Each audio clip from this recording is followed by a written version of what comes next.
Hello दोस्तों, R O के इस मॉक टेस्ट में आपका स्वागत है।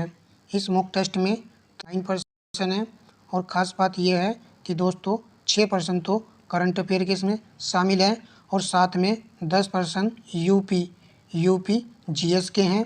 और एक्स्ट्रा फैक्ट में जो एक्स्ट्रा फैक्ट है उसमें दोस्तों यूपी करंट के वन लाइनर कुछ % शामिल किए गए हैं। प्रत्येक क्लास में कुछ ना कुछ नया शामिल करते हैं ताकि अच्छे से पढ़ करके आर ओ का री एग्ज़ाम आप आसानी से निकाल सको। चलिए, आपके लिए कड़ी मेहनत कर रहे हैं, तो आप जो है अच्छे से मॉक टेस्ट में बने रहिएगा, आपको सेशन ज़रूर पसंद आएगा। हाल ही में चर्चा में रहा सागेश्वर वाइल्ड लाइफ सेंचुरी किस राज्य में स्थित है? तो यह स्थित है महाराष्ट्र में। ऑप्शन सी राइट आंसर है। प्रश्न नंबर 2 है, भारतीय इतिहास के उपनिवेशिक काल के संदर्भ में सूची फर्स्ट को सूची सेकंड के साथ सम्मिलित करें। सही उत्तर का चयन करें। सूची फर्स्ट में व्यक्ति है, सूची सेकंड में विषय है। मैक डोनाल्ड संबंधित थे कम्युनल अवार्ड से, तो ए का 2 आएगा। लिलिथगो अगस्तोफर, बी का 3 है। डलहौजी डॉक्ट्रिन ऑफ लैप्स, तो बी का सी का 1 है। चेम्सफोर्ड डाई आर्की, तो डी का 4 है। 2 3 1 4 ऑप्शन सी राइट आंसर है। प्रश्न नंबर नेक्स्ट है, कथन कारण का प्रश्न है। कथन, हर्षवर्धन ने प्रयाग संसद आयोजित की थी, कारण वह बौद्ध धर्म की केवल महायान शाखा को लोकप्रिय बनाना चाहता था। तो ऑप्शन ए आएगा या ऑप्शन बी आएगा? तो ऑप्शन बी राइट आंसर है। ए और आर दोनों सही है। आर ए की सही व्याख्या नहीं कर रहा है। वह बौद्ध धर्म की केवल महायान शाखा को लोकप्रिय बनाना चाहता था, यह इसका रीजन नहीं है। हर्षवर्धन ने जो प्रयाग संसद आयोजित की थी, यह इसका रीजन बिल्कुल भी नहीं है। प्रश्न नंबर नेक्स्ट है, मुगल काल में निम्नलिखित बंदरगाहों में से किसे बाबुल मक्का द्वार कहा जाता था? कालीकट, भरूच, खंभात, सूरत। तो राइट आंसर होगा ऑप्शन डी, सूरत को जो है बाबुल मक्का कहा जाता था। प्रश्न नंबर नेक्स्ट है, कथन कांड का प्रश्न है।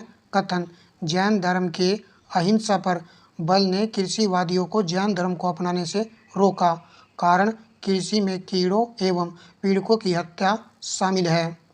तो ये प्रश्न जो प्रीवियस ईयर में पूछा गया है, गलत नहीं करना है। ऑप्शन ए आएगा या ऑप्शन बी आएगा? जिन विद्यार्थियों ने ऑप्शन ए चुना है उनका राइट आंसर हो जाएगा। देखिए, कृषि में कीड़ों एवं पीड़कों की हत्या शामिल है। इसी रीजन के कारण ही तो कृषिवादियों को जैन धर्म को अपनाने से रोका, क्योंकि जैन धर्म अहिंसा पर बल देता है। प्रश्न नंबर नेक्स्ट लगाते हैं, भारत में पहली बार सैनिकों को व्यवहार में लाया गया, ग्रीकों द्वारा, शावकों द्वारा, पार्थियन द्वारा, मुगल द्वारा? तो राइट है ऑप्शन ए, ग्रीकों के द्वारा भारत में पहली बार सैनिकों को व्यवहार में लाया गया था। प्रश्न नंबर 65 है, निम्नलिखित में से कौन सा सुरक्षित क्षेत्र कच्छ के रण में स्थित है? नल सरोवर राष्ट्रीय उद्यान, खजड़िया पक्षी अभ्यारण्य, और यहाँ पर 2 इसी के नीचे दिए गए हैं, जिसमें कच्छ का ग्रेट इंडियन बस्टर्ड अभ्यारण्य है, नारायण सरोवर वन्यजीव अभ्यारण्य। तो यहाँ पर आपको सही उत्तर का चयन करना है। ऑप्शन ए आएगा, बी आएगा, सी आएगा या डी आएगा? तो यहाँ पर राइट आंसर होने वाला है ऑप्शन बी, केवल 3 और 4 सही है। कच्छ का ग्रेट इंडियन बस्टर्ड अभ्यारण्य और नारायण सरोवर वन्यजीव अभ्यारण्य, ये दोनों ही कच्छ के रण गुजरात में स्थित हैं, जबकि ऊपर के दोनों भी गुजरात राज्य में स्थित है। परंतु जो नल सरोवर राष्ट्रीय उद्यान है ये अहमदाबाद ज़िले में है, और खजड़िया पक्षी अभ्यारण्य ये गुजरात के जामनगर ज़िले में स्थित है। ठीक है। प्रश्न नंबर नेक्स्ट देखते हैं, निम्नलिखित कथनों पर विचार कीजिए। रामसर सम्मेलन के अनुसार भारत के राज्यों में सभी आर्द्र भूमियों को संरक्षित और सुरक्षित रखना भारत सरकार के लिए बाध्यकारी है। क्या भारत सरकार के लिए बाध्यकारी है? तो ये पॉइंट हो जाएगा आपका गलत। नहीं, भारत सरकार के लिए बाध्यकारी नहीं है। उसके बाद में आर्द्र भूमि संरक्षण और प्रबंधन नियम 2010 भारत सरकार ने रामसर सम्मेलन की सिफारिशों के आधार पर बनाए थे। तो भारत सरकार ने जो है रामसर सम्मेलन की सिफारिश के आधार पर बनाए थे, ये यहाँ पर स्टेटमेंट सही लिखा हुआ है।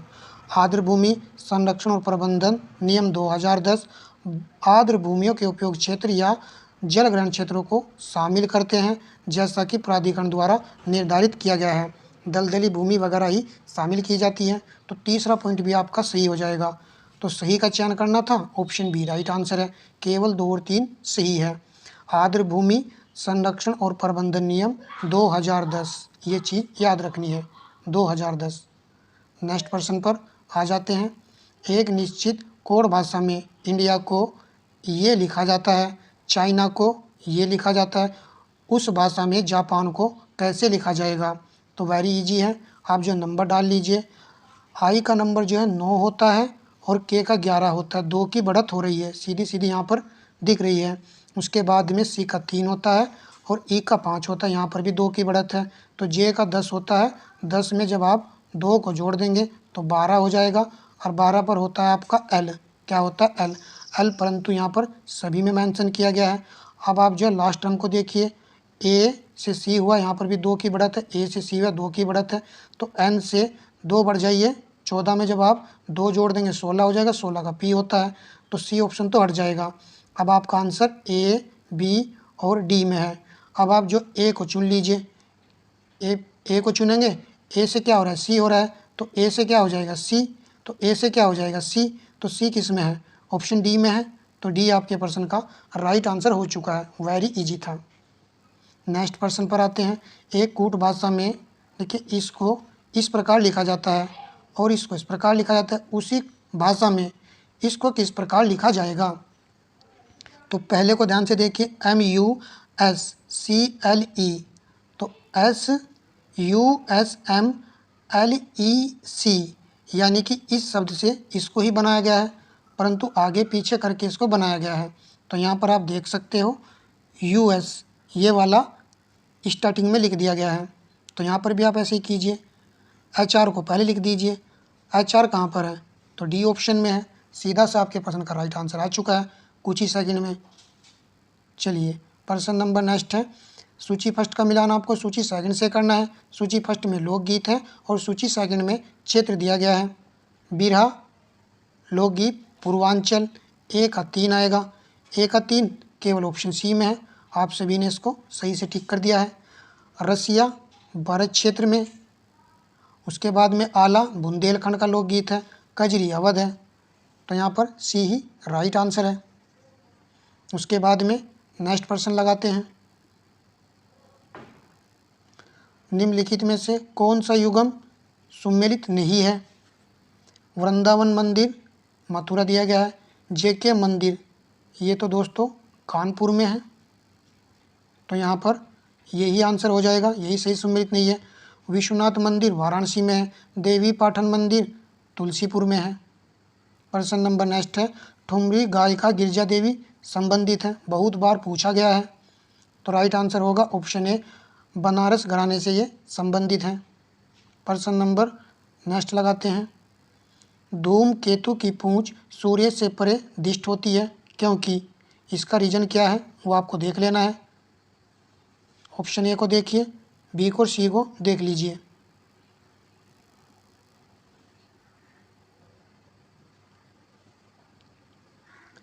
तो राइट आंसर होगा ऑप्शन सी, सूर्य द्वारा उत्सर्जित विकिरण धूमकेतु पर भेज्य दबाव डालता है, जिससे उसकी पूंछ सूर्य से दूर क्षिप्त हो जाती है।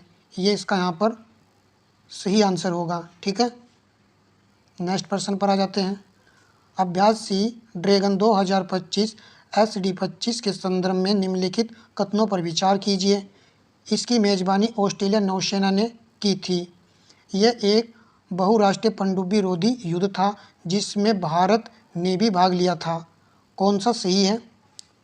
तो राइट आंसर होगा ऑप्शन सी, 1 और 2 दोनों सही है। तो इसकी मेजबानी किसने की है इस बार?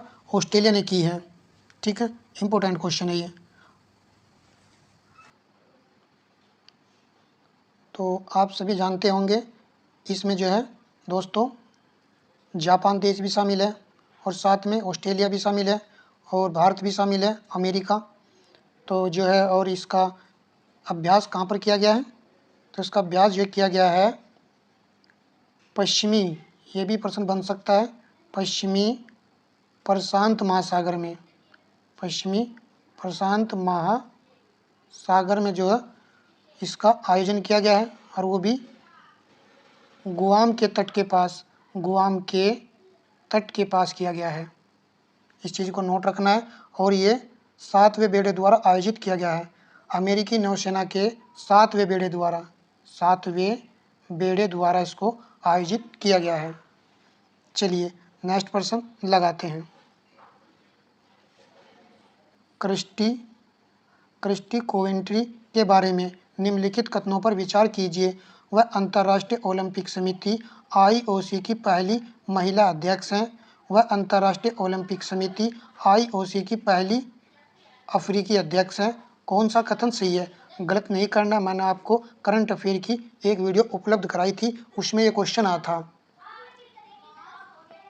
राइट आंसर होगा ऑप्शन सी, 1 और 2 दोनों सही है। प्रत्येक क्लास को वॉच किया करो भाई, बेनिफिट अवश्य होगा। वहाँ पर प्रश्न ऐसे बना हुआ था कि क्रिस्टी कोवेंट्री IOC की पहली महिला अध्यक्ष हैं और वो अफ्रीकी देश की हैं। ठीक है, ऐसे प्रश्न जो पूछा गया था। प्रश्न नंबर नेक्स्ट है, राष्ट्रीय टीकाकरण दिवस किस दिन मनाया जाता है? तो यह मनाया जाता है 16 मार्च को। ऑप्शन बी राइट आंसर है। प्रश्न नंबर नेक्स्ट है, प्रकाश एक माध्यम से दूसरे माध्यम में जाने पर कौन सा गुण परिवर्तित नहीं होता है? चाल, तरंगदैर्घ्य, आवृत्ति, ऊर्जा। एक गुण जो है परिवर्तित नहीं होता है, उसी का चयन कर लेना है। तो राइट आंसर होगा ऑप्शन सी, आवृत्ति का गुण जो है चेंज नहीं होता है। सी विकल्प यहाँ पर सही है। प्रश्न नंबर नेक्स्ट है, निम्नलिखित पर विचार कीजिए और अम्लीय वर्षा के कारक हैं। हाइड्रोजन के ऑक्साइड या फिर नाइट्रोजन के ऑक्साइड, सल्फर के ऑक्साइड। तो ऑप्शन सी चुनने वालों का राइट आंसर होगा, क्योंकि हाइड्रोजन के ऑक्साइड जो इसमें शामिल नहीं होते हैं। इसके जो कारक हैं अम्लीय वर्षा के, वो नाइट्रोजन के ऑक्साइड है और सल्फर के ऑक्साइड है। प्रश्न नंबर 78 है, हाइड्रोजन ईंधन सेल वाहक रेचन एग्जॉस्ट के रूप में निर्मित करते हैं। तो राइट है ऑप्शन सी, H2O हाइड्रोजन ईंधन सेल वाहन रेचन के रूप में जो है H2 निर्मित करते हैं। नेक्स्ट प्रश्न देखते हैं। यहाँ पर 84 है, तो नीचे आ जाइए। ये रहा है आपका 79वां क्वेश्चन। निम्नलिखित कथनों पर विचार कीजिए, कौन सा सही है, उस कथन का चयन करना है। किसी राज्य में मुख्य सचिव को उस राज्य के राज्यपाल द्वारा नियुक्त किया जाता है। राज्य में मुख्य सचिव का नियत कार्यकाल होता है। तो राइट आंसर ऑप्शन डी, न तो 1 और न ही 2 सही है। किसी राज्य में मुख्य सचिव को जो नियुक्त किया जाता है वो मुख्यमंत्री की सिफारिश पर राज्यपाल द्वारा जो है नियुक्त किया जाता है। उसके बाद में राज्य में मुख्य सचिव का कोई, राज्य में मुख्य सचिव का कोई निश्चित कार्यकाल नहीं होता है। ठीक है। प्रश्न नंबर आपका नेक्स्ट है, भारत के A2 नेशनल पार्क के संदर्भ में निम्नलिखित कथनों में से कौन सा कथन सही है? यह 2 जिलों में विस्तृत है। उद्यान के अंदर कोई मानव आवास स्थल नहीं है। यह ग्रेट इंडियन बस्टर्ड के प्राकृतिक आवासों में से एक है। तो उपयोग करके सही उत्तर का चुनाव करना है। डी विकल्प यहाँ पर सही है, तीनों ही कथन सही दिए गए हैं। नेक्स्ट प्रश्न को लगाते हैं। हाल ही में नुकसान और क्षति कोष लॉस एंड डैमेज फंड से अमेरिका के हटने से विकासशील देशों को क्या मुख्य रूप से प्रभावित करेगा? क्या चीज़ इनको प्रभावित करेगा? जलवायु परिवर्तन से बचाव हेतु वित्तीय सहायता में कमी, क्या ये सही रहेगा? नवीनीकरण ऊर्जा परियोजनाओं में गिरावट, केवल अमीर देशों को अधिक लाभ मिलेगा, जल संसाधन प्रबंधन पर प्रभाव नहीं पड़ेगा। तो राइट है ऑप्शन है यहाँ पर, जलवायु परिवर्तन से बचाव हेतु वित्तीय सहायता में कमी जो है आएगी, ये वाला प्रभाव पड़ जाएगा। प्रश्न नंबर नेक्स्ट है, नीचे दो वक्तव्य दिए गए हैं, एक को कथन और दूसरे को कणार कहा गया है। कारण, इसको कथन कर लीजिए। न्यायालय के आदेशों की जानबूझकर अवज्ञा करना या उनका पालन न करना तथा न्यायिक व्यवहार के बारे में अनादर सूचक भाषा का प्रयोग करना न्यायालय की अवमानना की कोटि में आता है। रीजन, न्यायिक सक्रियतावाद न्यायपालिका को अवमाननापूर्ण व्यवहार को दंडित करने के दंडात्मक अधिकार दिए बिना कार्यान्वित नहीं किया जा सकता। तो राइट आंसर यहाँ पर है ऑप्शन बी। दोनों सही हैं, परंतु सही व्याख्या ये नहीं कर रहा है, तो ध्यान से दोनों को पढ़ लेना है। दोनों यहाँ पर सही लिखे हुए हैं।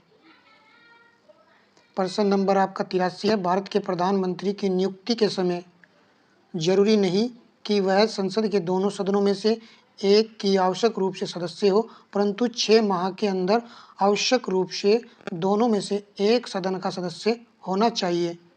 तो आप तो भली भांति जानते हो, यही राइट आंसर हो जाएगा। तो प्रधानमंत्री के लिए जरूरी नहीं है कि दोनों सदनों में से एक का आवश्यक रूप से सदस्य हो, परंतु 6 माह के अंदर उसको दोनों सदनों में से किसी न किसी का सदस्य अवश्य बनना पड़ेगा। नेक्स्ट प्रश्न पर आते हैं।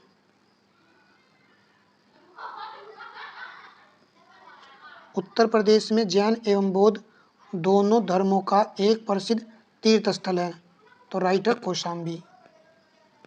प्रश्न नंबर नेक्स्ट है, भारत खंड संगीत संस्थान नखलऊ ड्रीम्स विश्वविद्यालय बना, कब बना था ये?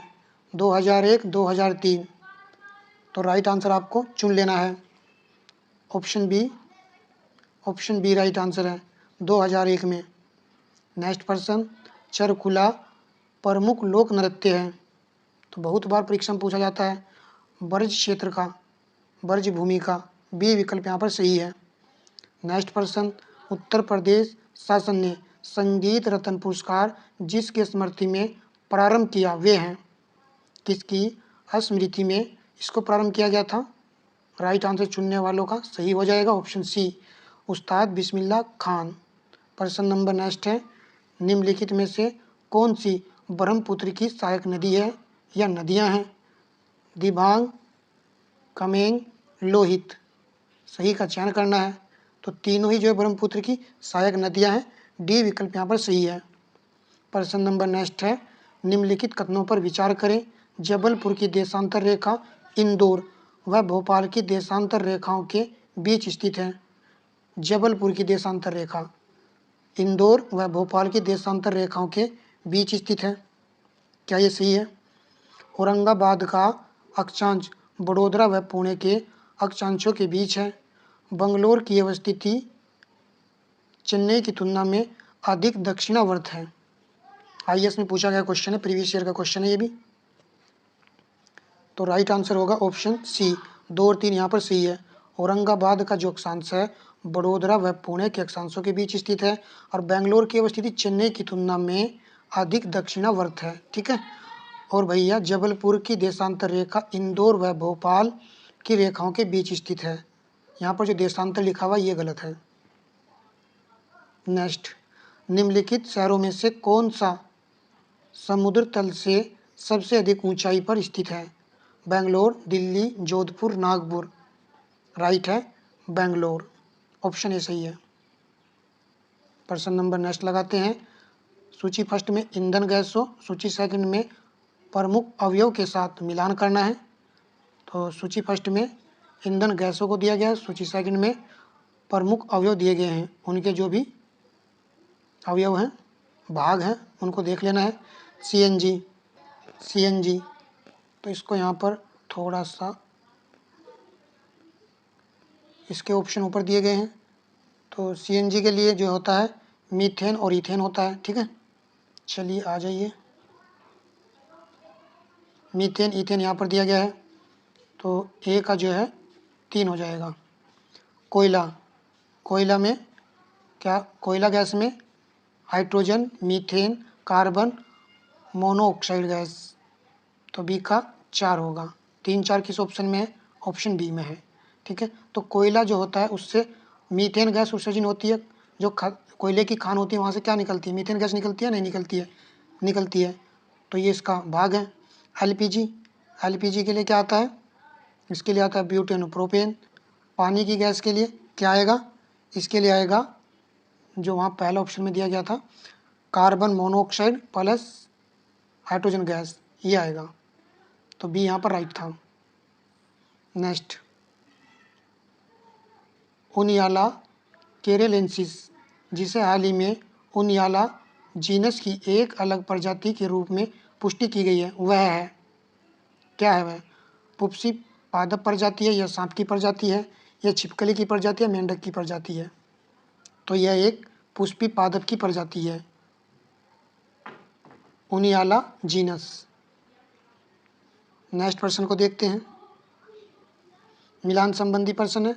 सूची फर्स्ट का मिलान सूची सेकंड से करना है। मेला या त्योहार दिया गया है सूची फर्स्ट में। पशु मेला कहाँ लगता है, बटेश्वर में लगता है, 1 का 3 आएगा। ध्रुपद मेला यह आपका लगता है वाराणसी में, तो बी का 4 है। 3 4 ऑप्शन ए में है, ए राइट आंसर है। गोविंद साई मेला यह आपका लगता है अम्बेडकर नगर में, और माघ मेला प्रयागराज या फिर इलाहाबाद, तो ए यहाँ पर सही आंसर था। प्रश्न नंबर नेक्स्ट है, निम्नलिखित में से कौन सा उत्तर प्रदेश का लोक नृत्य नहीं है, चरकुला, कर्मा, मुरिया, दादरा। तो दादरा तो हमने बताया कि यह है, परंतु डी नहीं होगा, मुरिया, तो डी सही था यहाँ पर। प्रश्न नंबर देखते हैं नेक्स्ट, धुरिया लोक नृत्य किससे संबंधित है, अवध का है, या बुंदेलखंड का, या रुहेलखंड का, या पूर्वांचल का है। यदि आपने ऑप्शन बी चुना है तो ये सही है, बुंदेलखंड का है धुरिया लोक नृत्य। ये थोड़ा कंफ्यूज करता है, तो याद रखना है रिया, रिया के बूंदे। नेक्स्ट, निम्नलिखित युग्मों में से कौन सा एक सुमेलित नहीं है, आला बुंदेलखंड का है, बिरहा पूर्वांचल का है, चेती रुहेलखंड का है, कजरी अवध का है। तो चेती नहीं आएगा, रुहेलखंड का, ये हमारे प्रश्न का राइट आंसर है। प्रश्न नंबर नेक्स्ट है, अति लोकप्रिय धार्मिक पत्रिका कल्याण प्रकाशित होती है। देखिए ये इजी प्रश्न है, आप सभी इस तरह के प्रश्न कर ली जाओगे, और प्रश्न पत्र तो इजी टू मॉडरेट लेवल का ही बनेगा। राइट आंसर होगा ऑप्शन सी, गोरखपुर। हमको केवल 110 अटैम्प्ट करने हैं और उसी के लिए कड़ी मेहनत कर रहे हैं। बस 90 भी सही हो जाएंगे तो भी काम बन जाएगा। और हिंदी में 52, उससे आप आ जाएंगे, इससे ऊपर आ जाएंगे तो ज़्यादा बेटर है। आप इनको भी ऐड कर लेंगे तब भी आरओ एआरओ का प्री एग्ज़ाम आसानी से निकल जाएगा। ठीक है, तो उसी के लिए फोकस कर रहे हैं। प्रत्येक क्लास को वॉच किया करो, और कम समय में हम अच्छे से आपको क्वेश्चन कराते रहते हैं। हिंदू मुस्लिम एकता का प्रतीक सुवल कुल उत्सव उत्तर प्रदेश में आयोजित किया जाता है, तो ये आगरा में, डी यहाँ पर राइट है। चलिए 39% कंप्लीट हो चुके हैं। राज्य विशेष वन लाइनर के क्वेश्चन है, ये उत्तर प्रदेश से संबंधित है, देख लेते हैं। 22 मार्च 2025 को यूपी सरकार ने कहाँ डॉल्फिन सफारी बनाने की घोषणा की है, तो ये बनाई जाएगी आपकी वाराणसी में। डॉल्फिन सफारी को बनाने की घोषणा की यूपी सरकार ने, और वो भी वाराणसी में। मार्च 2025 में भारत में पहली बार आयोजित गंगा नदी डॉल्फिन सर्वेक्षण में किस राज्य में डॉल्फिन की सबसे अधिक संख्या दर्ज की गई है, तो ये की गई है उत्तर प्रदेश में। याद कर लेना है, उत्तर प्रदेश में सबसे अधिक डॉल्फिन की जनसंख्या दर्ज की गई है 2397। उसके बाद में बिहार आएगा 2220, फिर पश्चिम बंगाल। तो फर्स्ट नंबर पर उत्तर प्रदेश है, फिर आपका बिहार है, फिर आपका पश्चिम बंगाल है। इंपॉर्टेंट क्वेश्चन रहेगा, फैक्ट टू फैक्ट बना देगा, तब भी आप आराम से इस क्वेश्चन को लगा लोगे भाई। मार्च 2025 में किस राज्य ने बच्चों के टीकाकरण की निगरानी के लिए RISE rapid immunisation skill enhancement app launch किया है। तो राइज ऐप को किसने लॉन्च किया है, इंपॉर्टेंट है ये भी, और बच्चों के टीकाकरण से संबंधित है ये। उत्तर प्रदेश सरकार ने इसको लॉन्च किया है। 2025 के क्वेश्चन है। प्रश्न नंबर नेक्स्ट है, 10 मार्च 2025 को उत्तर प्रदेश सरकार ने किस जिले में महर्षि दगीची कुंड को राज्य पर्यटन केंद्र बनाने की घोषणा की है, सीतापुर। प्रश्न ये बनेगा महर्षि दधीची कुंड कहाँ है, तो ये भी बन सकता है, सीतापुर में है।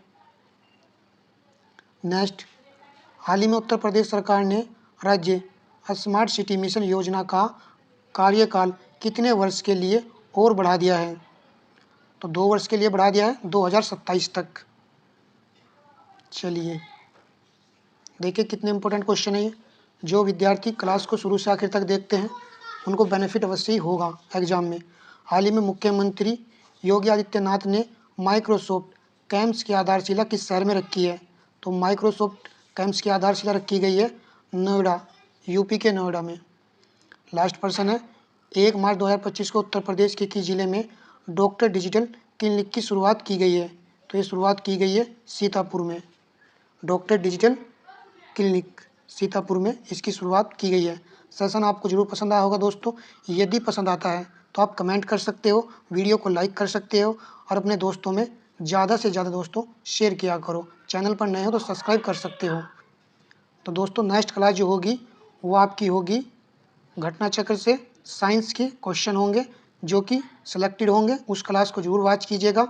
उसके बाद में हम टेस्ट सीरीज से इंपॉर्टेंट क्वेश्चन लेकर आएंगे, तो बने रहिएगा क्लास में। तब तक के लिए धन्यवाद दोस्तों।